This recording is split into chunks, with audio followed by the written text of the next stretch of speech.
Exercise number 3. Ready? Start. I should like right at the beginning to say that I welcome the amendment which was proposed to the draft resolution by the Foreign Minister of the United Arab Republic. The amendment makes effective change, but I think it is a happier way of putting forward the idea contained in the resolution.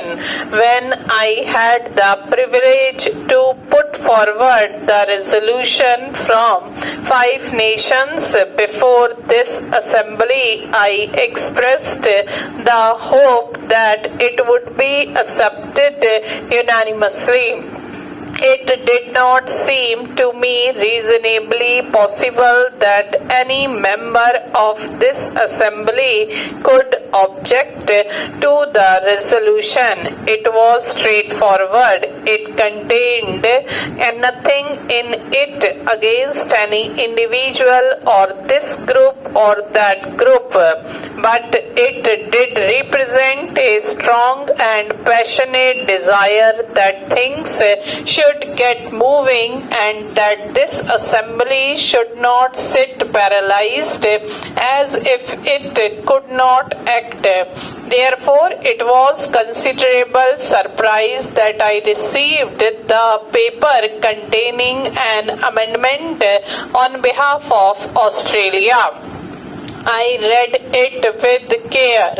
I found some difficulty in understanding it, and the more I read it, the more surprised I was that any member of this assembly should have put this forward as an amendment. I venture to place before this assembly my reasons for this.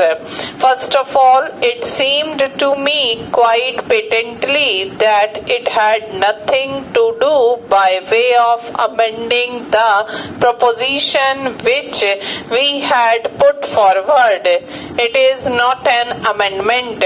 I do not perhaps know the rules of this assembly, but it is not an amendment. It may be, of course, a separate resolution in some form or another and might have been brought forward and considered by this House. If it was so considered, I would have had much to say about it and against it. The Prime Minister of Australia in his speech made it is quite clear that it was not an amendment, although he might call it so.